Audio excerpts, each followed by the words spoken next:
Welcome to the Deep Dive. We tackle the important topics, cut through the confusion, and give you the insights you need straight up. Today, we're really diving into something critical, managing diabetes. Specifically, we're looking at those long-term complications, the ones that can, well, silently cause a lot of damage if you're not careful. Yeah, it's a topic we need to be upfront about. Diabetes gets called a silent killer, and there's a reason for that. But our aim today is really to give you the tools, the knowledge, to understand that silence and hopefully prevent the worst outcomes. We're going beyond just listing symptoms. We want to dig into how high blood sugar actually harms the body, especially those delicate systems, and most importantly, talk about real strategies for prevention. Okay, let's start right there. Why silent? If you have a chronic condition, wouldn't you, feel something's wrong? That's precisely the danger. The core issue is that chronic high blood sugar hyperglycemia, it doesn't usually hurt in the beginning, not in an obvious way. Instead, it quietly, steadily damages the body's entire network of blood vessels, the whole circulatory system. This happens long before you might notice anything major. So often, the symptoms people do notice, well, they signal that the damage is already pretty advanced, maybe already affecting organs or limbs. Ah, okay. Yeah, the silence isn't just about lack of pain, it's the hidden destruction happening underneath. And I guess if you feel okay day to day, that lack of obvious symptoms must make it really hard to stay vigilant, right? To keep up with managing it. Absolutely. That feeling of I don't feel sick can lead to a dangerous complacency. It's understandable, but while you feel fine, those high glucose levels are essentially creating a toxic environment for your blood vessels, cell by cell, especially in those very fine vessels and high demand tissues. So, okay, putting aside the really severe late-stage problems for a moment, what are some of the earlier signs, maybe the sneakier ones that suggest that internal damage is starting? Well, if blood sugar is really high and uncontrolled, you might see the classic signs. The body's trying hard to get rid of excess sugar, so you get excessive thirst, polydipsia, Right. excessive hunger, and needing to urinate frequently, often large amounts, polyuria. The kidneys are just working overtime. But those could be easy to explain away, couldn't they? Like maybe I just had too much water today, or I'm stressed. What about signs that hint the vessels themselves are starting to feel the strain? That's the really critical distinction. You need to look for things like persistent extreme fatigue, the kind that doesn't really get better even with rest. That's because your body is essentially fighting a metabolic battle internally. You might also notice things like gum disease popping up more often, or skin infections, cuts, scrapes that just seem to take forever to heal. That's because poor circulation isn't getting enough oxygen and immune cells to the area. Okay, that makes sense. And what about the one that really signals serious trouble has begun the nerve damage? Yes, that is probably the most crucial, sneaky sign that established damage is occurring. Diabetic neuropathy. It often starts very subtly. Maybe some numbness or that pins and needles feeling, tingling. Sometimes sharp, almost electric pains. Usually it begins in the feet and can slowly move upwards. This is a direct warning sign that the protective coating around your peripheral nerves is being damaged by the excess glucose. If you feel that, you really need to get it checked out professionally immediately. That leads us right into how this destruction happens, doesn't it? The microvascular attack. Hmm. When you say microvascular damage, are we just talking about tiny blood vessels? We are talking about the smallest vessels, yes, the capillaries and arterioles. Sometimes they're only one cell thick.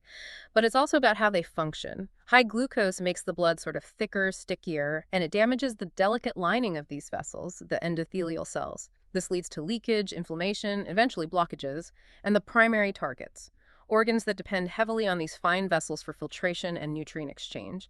So the eyes, the kidneys, and those peripheral nerves we just mentioned. Let's take the eyes first. Diabetic retinopathy. Vision loss is, I think, one of the scariest potential outcomes for many people. How does high sugar specifically wreck the retina? Well, the retina uses a huge amount of energy and needs a very rich blood supply.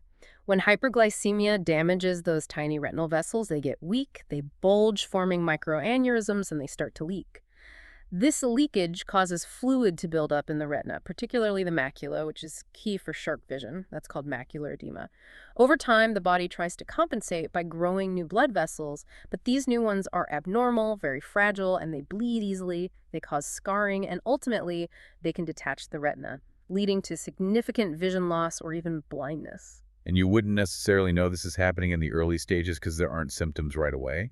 Exactly. The early stages are often completely symptom-free. Your vision might seem fine. That's why regular eye exams, specifically dilated exams where the ophthalmologist looks at the back of your eye, are non-negotiable. Absolutely mandatory. Waiting until your vision gets blurry means significant damage has likely already occurred. Okay, so if the tiny vessels in the eyes are getting damaged, I imagine the superfine filtration system in the kidneys must be just as vulnerable. That brings us to diabetic nephropathy. The kidneys are definitely a prime target, unfortunately. Diabetic nephropathy is actually the #1 reason people end up needing kidney dialysis globally. Inside the kidneys, you have millions of tiny filtering units called glomeruli. You can think of them like microscopic, very sophisticated screens. Their job is to filter waste products out of the blood while keeping essential proteins and cells in. And how does the high sugar mess up those screens? The constant exposure to high glucose levels causes inflammation and structural changes. The walls of these tiny glomerular blood vessels thicken and scar. This makes the screens less effective. They start letting things through that they shouldn't, like protein. Finding even small amounts of protein, microalbuminuria, in the urine is often the very first warning sign that the kidneys are being damaged. As this progresses, the kidneys lose their ability to filter waste altogether. And at that point, dialysis or a kidney transplant become the only options. And the third part of this microvascular trio, the nerves. Diabetic neuropathy. We touched on the tingling and numbness, but you mentioned the real danger zone is often the feet. Why is that? It's a dangerous combination, really. Hmm? First, as we said, the nerve damage causes a loss of sensation, especially protective sensation like pain and temperature. You could step on something sharp, get a burn from hot water, or develop a blister from your shoe and literally not feel it. Second, at the same time, the microvascular damage means you have poor blood flow, poor circulation, particularly the extremities like the feet. So you get an injury you can't feel. Exactly. And because of the bad circulation, that injury struggles to heal. Precisely. A small, unnoticed cut or blister can quickly become a serious, non-healing wound, a diabetic foot ulcer. The poor blood flow also means that antibiotics have a hard time reaching the infection if one develops. The infection can deepen, potentially reaching the bone. And this whole cascade, this chronic ulcer and infection problem, if it can't be controlled, unfortunately leads to the worst-case scenario, amputation. It's still a very real risk, and that's why daily self-inspection of the feet is just as critical for someone with diabetes as monitoring their blood sugar. Wow, okay. That covers the assault on the small vessels. But you mentioned earlier that high blood sugar doesn't just stop there. It also speeds up damage in the bigger arteries, right?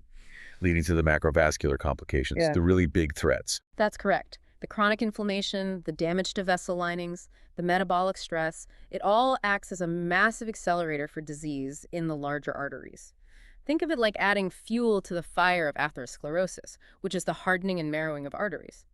When we look at major events like heart attacks and strokes, having diabetes increases your risk dramatically, anywhere from 2 to potentially 10 times higher, or even more, compared to someone without diabetes. That's a staggering increase in risk, and our sources highlighted that this isn't just the sugar itself, but often a combination of factors that travel together. Yes, absolutely. Diabetes rarely travels alone, so to speak. It very commonly occurs alongside high blood pressure, hypertension, and abnormal cholesterol levels, particularly high LDL or bad cholesterol, and low HDL or good cholesterol, plus high triglycerides. We call this dyslipidemia. This dangerous trio, high sugar, high pressure, and unhealthy fats in the blood, works together synergistically to speed up the process of plaque buildup in the arteries, atherosclerosis at a much, much faster rate. And if that plaque buildup, that hardening, is happening faster in those major arteries, that leads directly to the most life-threatening events. Exactly. If the plaque buildup happens in the coronary arteries, the vessels supplying blood to the heart muscle itself, and a blockage occurs, that's a heart attack, a myocardial infarction. If the same process happens in the arteries supplying blood to the brain and a vessel gets blocked or ruptures, that's a stroke, a cerebral vascular accident. These are tragically major causes of death and serious disability for people with diabetes. And we should also mention this large vessel damage contributes significantly to other problems too, like peripheral artery disease, causing pain in the legs when walking, and it's a major factor in erectile dysfunction as well. It reflects widespread arterial damage. Hearing all of this, the potential for blindness, kidney failure, losing a limb, heart attacks, strokes, it sounds incredibly frightening. It could feel like getting a diabetes diagnosis just puts you on this inevitable path towards devastation. Is that really the case? No, absolutely not. And that's the most crucial message we need to convey. Yes, the risks are serious, very serious. But the key word is preventable. While diabetes itself is a chronic condition, meaning it typically doesn't go away entirely, these severe complications are not inevitable. If diabetes is managed well, consistently, people can live long, full, healthy lives without ever experiencing them. The fear, while understandable, really needs to be channeled into focused, positive action. Okay, so let's talk about that action. What does managed well actually mean in practice? If someone wants to aim for that complication-free future, what's the core strategy? The core strategy really boils down to getting control over the main factors that drive that vascular damage. We often talk about the three pillars of control. These are blood sugar, blood pressure, and cholesterol. If you can consistently keep these three key metrics within their target ranges, you dramatically slash your risk of developing both microvascular and macrovascular complications. Right. And can we get specific about those targets? What numbers should people be aiming for, generally speaking? Sure. For blood sugar control, the most common measure is the HbA1c test. That gives you an average picture over the last 2-3 months. For most adults with diabetes, the goal is generally an A1C below 7%, although sometimes targets are individualized. For blood pressure, the standard target is usually at or below 130 over 80 millimeters of mercury, 130/80 millimeter Hg. Again, maybe tighter control in some cases. And for cholesterol, the focus is often on LDL, the bad cholesterol. The target is frequently under 100 milligrams per deciliter, mgdl. And for people who already have heart disease, it might be even lower, like under 70 milligdl. And achieving these numbers isn't just about taking pills, is it? Lifestyle has to play a huge role. Oh, absolutely. Medication is often necessary, but lifestyle is fundamental. It really requires the individual to become the active CEO of their own health. This starts with significant changes in diet. Usually this means adopting a consistent, lower carbohydrate eating pattern to help stabilize blood sugar levels after meals. It doesn't have to be no carb, but definitely controlled carb. Then there's regular physical activity. A combination is best. Aerobic exercise like brisk walking, cycling, swimming, things that get your heart rate up, improves how your body uses insulin. And strength training helps maintain muscle mass, which is also important for glucose control. And looking at the materials we reviewed, there was one lifestyle factor repeatedly emphasized as absolutely non-negotiable, something that could undermine all other efforts. Yes, quitting smoking. It's stated again and again as utterly critical. Smoking drastically constricts blood vessels, increases inflammation, and makes the blood clot more easily. It massively increases the risk of complications, especially heart attack, stroke, and amputation. It basically cancels out many of the benefits you get from controlling sugar, pressure, and cholesterol. If you smoke and have diabetes, quitting is probably the single most impactful thing you can do for your long-term health. And beyond these daily habits, of course, consistent follow-up with your healthcare team is essential. Regular checkups to monitor those silent numbers, the A1C, the blood pressure, the lipids, and adjust the plan as needed. This has been, well, a really essential deep dive, hasn't it? We've gone from understanding that silent damage right down to the specifics of how it attacks the small and large vessels. And crucially, we've landed on a path towards taking control. I think that's the key takeaway. Understanding these serious risks isn't meant to paralyze people with fear. It's meant to empower them. It's the necessary first step towards taking proactive, preventative action. Every healthy meal choice, every walk, every cigarette not smoked, it's directly protecting those vital blood vessels. So maybe the final thought for you, our listener, to ponder is this. Focusing on managing those silent numbers, your blood pressure, your cholesterol, your HbA1c is actually a much more powerful way to predict a healthy complication-free future than just waiting and hoping you don't develop obvious painful symptoms down the road. What's one step you can take today, right now, to check in on those unseen indicators? How can you turn that knowledge into consistent protective action? Thank you so much for joining us for this really important conversation. We'll catch you on the next deep dive.